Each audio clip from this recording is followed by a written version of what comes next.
Баршаңызға сәлем достар, менің арнама қош келдіңіздер. Бүгін сіздерге 100% табиғи өнім үй жағдайында жасалған балмұздақтың рецептісін ұсынамын. Бар құпиясымен бөлісемін, видеоны соңына дейін көріңіздер. Алдымен қауынымызды жуып тазалап аламыз.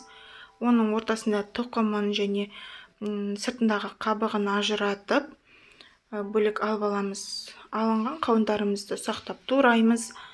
Бұл қауынның өте иісі де керемет, жақсы піскен екен. Енді осы қауындарымызды морозилкаде 2-3 сағат қатыратын боламыз. Содан кейін барып блендерімізге саламыз.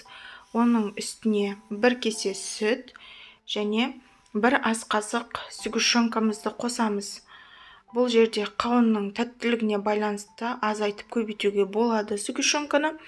Менікі өте тәтті болғандықтан 1 ас қасық қосып жатырмын. Енді осының барлығын жақсылап блендермен езіп алатын боламыз. Жасалу өте оңай, әрі балаларға өте қызық. Үй жағдайында жасалған балмұздақ міндетті түрде жасап көруге кеңес беремін. Барлығын осылай дайындап алдық, осындай қоюлықта болады.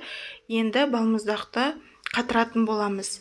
Арнайы балмұздақтың ыдысы формасы болса, соған салсаңыздар да болады. Немесе барлығын үлкен ыдысқа салып, бір қатырып алсаңыздар да жеткілікті. Морозилкаде кемінде 5 сағат тұру қажет. Үйде өз қолыңызбен осылай балаларды қуантып жасап берсеңіздер өте мәз болып, керемет көңіл күйде жүреді. Сондықтан жасап көруге кеңес беремін. Енді осы балмұздағымызды қатырамыз. 5 сағаттан бұрын алып жатырмын, яғни 3-4 сағат көлемінде. Осындай жұмсақтықта шықты. Енді осыны әдемілеп формасын шығарып дастарханға ұсынғым келеді, яғни балаларға бергім келіп тұр. Осындай кондитерский мешокқа салып, насадканың көмегімен узор шығарып, балмұздақтың формасын беріп ұсынсаңыздар болады. Жасалу өте оңай, тез, әрі балалардың көңіл күйін көтеретін керемет балмұздақ. Міндетті түрде жасап көруге кеңес беремін. Егер менің видеом ұнаған болса, арнама тіркеліп, лайк басып, пікір қалдыруды ұмытпаңыздар. Сіздермен болған Замира.